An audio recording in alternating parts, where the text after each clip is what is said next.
Hey guys, welcome to your Unit 4 review. Let's start in Europe. In Europe, the church was corrupt, and practices such as the sale of indulgences caused theological disagreements to surface. This led certain groups of people to be unhappy with the church and wanting to reform it. For example, Martin Luther, remember the 95 Theses?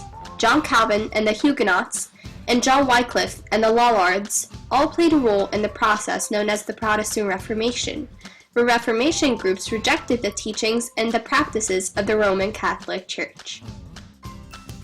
The church was like, haha, no. You see, it still had a lot of power in Europe, and it wasn't just going to lose it to Reformation groups, so it started the Counter-Reformation, with the Inquisition, the Jesuits, and the Council of Trent, as a way to keep control. All of this religious conflict led to the final great religious war between Catholics and Protestants called the 30 Years' War. The war culminated in the Peace of Westphalia, which allowed each area of the Holy Roman Empire to be either Roman Catholic, Lutheran, or Calvinist. This resulted in a new religious map of Europe. Now let's check out the Americas.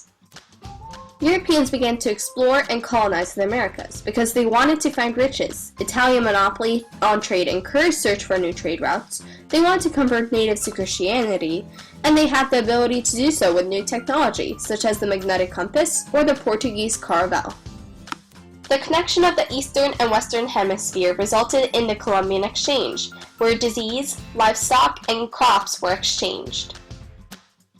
There was an increase in population in Afro-Eurasia due to the introduction of nutritious crops such as potatoes, but a decrease in population in the Americas, where diseases introduced by Europeans ravaged indigenous populations.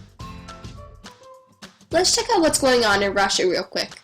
Russia greatly expanded, and its peasant labor intensified, with the development of frontier settlements in the Russian Siberia with the help of Cossacks.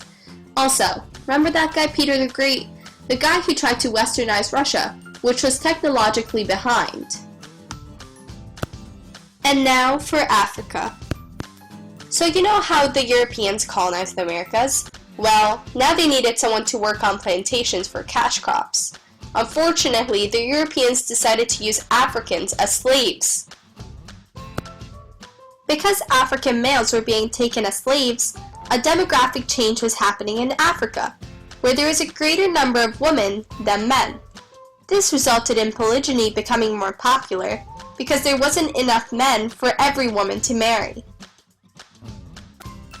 When Africans were captured and shipped to the Americas as slaves, they took their culture with them.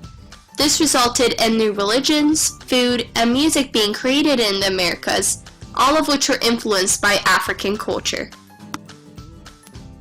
And now to our gunpowder empires. Tamerlane was a Mongol Turkic ruler who set the stage for the rise of the gunpowder empires. While his conquests were violent, he encouraged learning and the arts, trends typical of the later gunpowder empires. His empire collapsed due to an ineffective government. So, there was a constant source of conflict between the Ottomans and the Safavids. This was because in the Safavid Empire, Shah Ismail built a power base that denied legitimacy to any Sunni.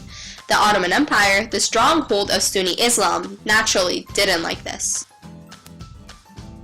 Meanwhile, the Mughal Empire prospered under Akbar the Great. Akbar was tolerant of all religions, and he encouraged the growth of a relatively new religion called Sikhism, which developed from Hinduism and Islamic mysticism known as Sufism. Meanwhile, in China, Zheng He expanded maritime activity by exploring the Indian Ocean region, which enhanced Chinese prestige. Also going on in China was the establishment of the Ming dynasty by the Manchus. By adopting the Ming form of government and continuing to employ Ming officials, the Manchus pacified the Chinese population. They expanded the empire, and even Roman Catholic missionaries were tolerated, but not many Chinese converted. Okay guys, one more thing. In Japan, the Tokugawa shogunate tried to transform Japan from a feudal system to having central control with Hans. Japan would finally be centralized. Whew, we're done. Thanks for watching, guys, and good luck. Bye! Created using Powtoon.